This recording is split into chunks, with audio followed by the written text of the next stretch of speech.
Hello बच्चों एवं मेरे प्यारे दोस्तों, आप सभी को नमस्कार। मैं जय सर आप सभी का स्वागत करता हूं आपके अपने YouTube चैनल जय सूरज क्लासेस में।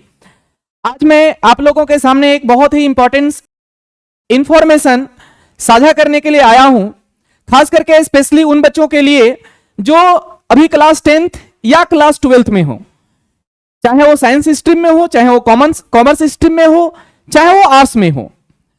आप इंपॉर्टेंट इंफॉर्मेशन यह है कि आप लोगों के लिए जैकबोर्ड के द्वारा यानी झारखंड एकेडमिक काउंसिल के द्वारा मॉडल क्वेश्चन बैंक जारी कर दिया गया है। ये मॉडल क्वेश्चन बैंक क्या है मैं आपको बताता हूं। बच्चों, मॉडल क्वेश्चन बैंक बताने से पहले आपको ये बताना चाहेंगे कि इस साल से पहले मॉडल क्वेश्चन पेपर जारी किया जाता था और मॉडल क्वेश्चन पेपर जारी किया जाता था वो 2 सेट, 3 सेट, 4 सेट या 5 सेट जारी किया जाता था सभी के लिए, 10th के लिए भी, 12th में भी, सारे बच्चे के लिए, हर एक सब्जेक्ट के लिए। तो जब मॉडल टेस्ट पेपर जारी किया जाता था तो वो क्या था और मॉडल क्वेश्चन बैंक क्या है, दोनों में अंतर हम आपको बताते हैं।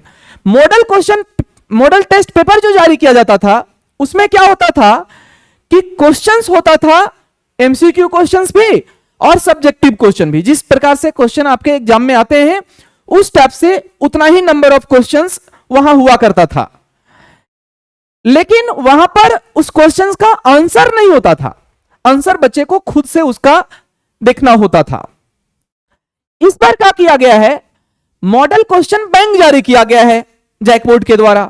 मॉडल क्वेश्चन बैंक में क्या है अभी हम आपको दिखाएंगे भी, बट आपको हम बताना चाहेंगे कि मॉडल क्वेश्चन बैंक में क्या है। तो इसमें हर एक क्लास का यानी क्लास 10th का और 12th का जितना भी स्ट्रीम है, हर एक स्ट्रीम का, सारे सब्जेक्ट का सब्जेक्ट वाइज पेपर जारी किया गया है और सब्जेक्ट वाइज में भी चैप्टर वाइज जारी किया गया है। जैसे आप जो सब्जेक्ट को आप देखना चाहेंगे उस सब्जेक्ट में चैप्टर वाइज क्वेश्चन और उसका सॉल्यूशन भी डाला गया है।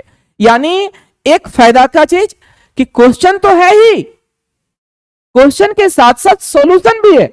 अगर एमसीक्यू क्वेश्चन है तो उसका आंसर भी दिया हुआ है, सब्जेक्टिव क्वेश्चन अगर थ्योरी है तो उसका आंसर लिखा हुआ है, अगर न्यूमेरिकल क्वेश्चन है तो उसका सॉल्यूशन किया हुआ है। ठीक है, जो कि आप लोगों के लिए बहुत फायदेमंद है, आप अपने से भी इसको पढ़ सकते हैं। ठीक है, ये सभी के लिए, हर एक सब्जेक्ट के लिए। तो क्या है क्वेश्चन, ये तो हम आपको अभी पढ़ाने वाले या बताने वाले नहीं हैं, क्योंकि 1-2 क्वेश्चन है भी नहीं, बहुत सारा क्वेश्चन है, क्योंकि हर सब्जेक्ट का 10 को 15 को एमसीक्यू क्वेश्चन है, उसका सब शॉर्ट क्वेश्चन है, वेरी शॉर्ट क्वेश्चन है, लॉन्ग क्वेश्चन है, हर टाइप का क्वेश्चन है, उसका सॉल्यूशन भी है। तो हम आपको सिर्फ ये बताने वाले हैं कि आप उस क्वेश्चंस को कहां से डाउनलोड कर सकते हैं और डाउनलोड करके आप देख सकते हैं। और अगर किसी क्वेश्चन में आपको समस्या आया तो आप जिस टीचर से भी पढ़ रहे हो, कहीं ना कहीं तो आप पढ़ रहे होंगे, ठीक है, उससे आप उसका सॉल्यूशन सजेस्ट करवा सकते हैं। ठीक है, या नहीं समझ में आया तो आप समझ सकते हैं। तो क्वेश्चन कहां से डाउनलोड करेंगे ये हम आपको मेनली बताने वाले हैं। ठीक है, और कैसा क्वेश्चन का पैटर्न है, कैसा सॉल्यूशन है, ये हम आपको दिखा रहे हैं थोड़ा सा। क्वेश्चन को डाउनलोड करने के लिए क्या करेंगे, आप गूगल से डाउनलोड कर सकते हैं। आप कौन सा साइट पे जाएंगे, तो साइट जो है वो झारनेट.com।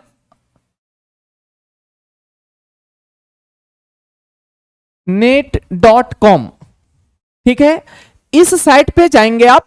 ठीक है, तो इस साइट पे जब जाएंगे तो इस प्रकार से देखिए आपको साइट में दिखेगा, आपको क्या दिखेगा, देखिए आप देख रहे होंगे कि यहां पर लिखा है जैक 12th क्वेश्चन बैंक 2023, फिर लिखा है जैक 10th क्वेश्चन बैंक 2023। ये 2023-24 सेशन के लिए है बच्चों, जो बच्चे 2024 में एग्जाम देने वाले हैं उनके लिए है। ठीक है, आई होप कि आपको दिख रहा होगा। ठीक है, तो अगर आप 12th क्लास में हैं तो इस पे क्लिक करेंगे आप, अगर आप 10th क्लास में हैं तो इस पे क्लिक करेंगे आप। जैसे मान लो हम 12th का देख रहे हैं, ठीक है, तो 12th का देख रहे हैं तो इस प्रकार से देखो आपका खुलेगा। आप यहां पर जाएंगे तो इसमें आप आगे बढ़ेंगे तो देखो यहां पर लिखा है सब्जेक्ट, और उसको आप डाउनलोड कहां से कर सकते हैं। जैसे Hindi core, Hindi elective, English core, English elective और संस्कृत। उसके बाद आर्ट्स के लिए देखो बताया गया है, ठीक है, आई होप कि आपको दिख रहा होगा। आर्ट्स के लिए देखो बताया गया, तो आर्ट्स में आपका हिस्ट्री का, ज्योग्राफी का, इकोनॉमिक्स का, पॉलिटिकल साइंस का, फिजिक्स का, इसी प्रकार से अगर आप आगे बढ़ोगे तो आपका साइंस का फिर दिया हुआ है, फिजिक्स का, केमिस्ट्री का, बायोलॉजी का, मैथ्स का। उसके बाद कॉमर्स का भी हम लोगों का दिया हुआ है, बिजनेस स्टडी का, इंटरप्रेन्योरशिप का, अकाउंटेंसी का, बिजनेस मैथमेटिक्स का, ठीक है, ये हम लोगों का दिया हुआ है। आप जिस भी पेपर का देखना चाहें उस पेपर पे आप क्लिक करेंगे, ठीक है, वहां से आप देख सकते हैं कि कैसा हम लोगों का क्वेश्चन है, ठीक है। जैसे मान लो हम इकोनॉमिक्स का देख रहे हैं तो इकोनॉमिक्स का हम डाउनलोड करेंगे, ठीक है। तो 1 मिनट देखेंगे, थोड़ा सा डाउनलोड होने में थोड़ा सा टाइम लगेगा क्योंकि फाइल बड़ा है, लगभग इकोनॉमिक्स 80 पेज का है और ये इकोनॉमिक्स छोटा है, ठीक है। बाकी कुछ कुछ सब्जेक्ट तो 200-200, 300-300 पेज तक का है, ठीक है। बहुत सारे क्वेश्चंस डाले गए हैं।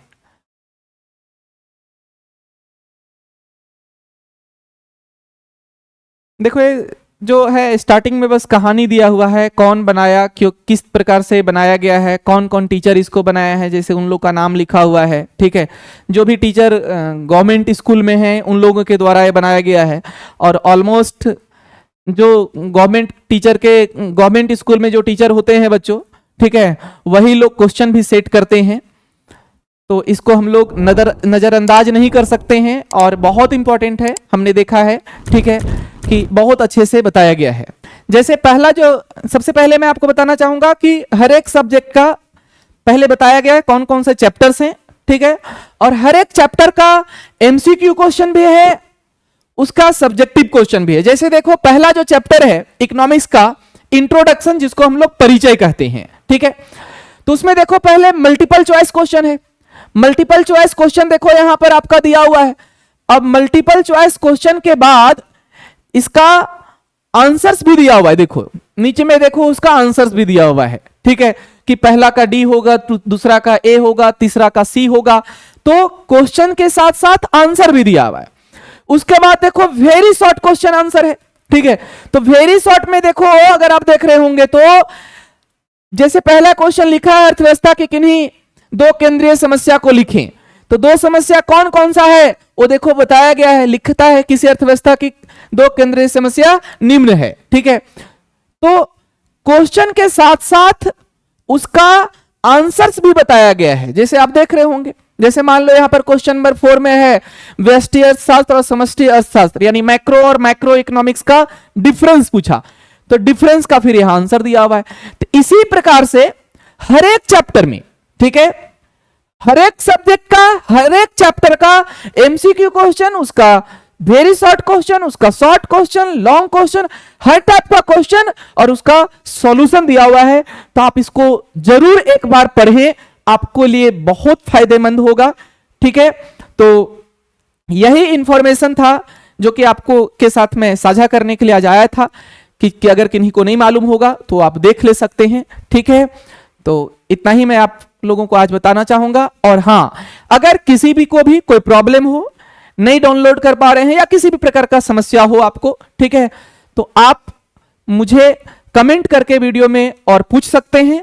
साथ ही साथ एक बात और बोलूंगा, स्पेशली कॉमर्स के जो बच्चे हैं, कॉमर्स के बच्चे को अगर किसी भी सब्जेक्ट में प्रॉब्लम होता है, आंसर तो दिया हुआ है लेकिन आंसर समझ में नहीं आता है, तो अगर आपको किसी सब्जेक्ट में ऐसा लगता है, ठीक है, कि इस सब्जेक्ट में मुझे ज्यादा प्रॉब्लम हो रहा है, चाहे वो बिजनेस स्टडी हो, चाहे वो अकाउंटेंसी हो, चाहे वो मैथ्स हो, चाहे वो आपका इंटरप्रेन्योरशिप हो, चाहे वो इकोनॉमिक्स हो, ठीक है। इकोनॉमिक्स में तो सबके लिए मैं बोल रहा हूं, चाहे वो आर्ट्स के बच्चे हो, कॉमर्स के बच्चे हो, साइंस के बच्चे हो। अगर आप लोगों को लगता है कि अपने से समझने में परेशानी हो रहा है तो आप मुझे कमेंट करेंगे वीडियो के में। अगर कमेंट रहा, अगर मुझे लगा कि बहुत सारे लोगों को दिक्कत है तो मैं उसका कुछ सॉल्यूशन लेकर के आऊंगा आप लोगों के साथ, ठीक है। बस इतना ही आपको हम बताना चाहेंगे। तो आप सभी को बहुत बहुत धन्यवाद इतना सारा समय देने के लिए, इतना देर।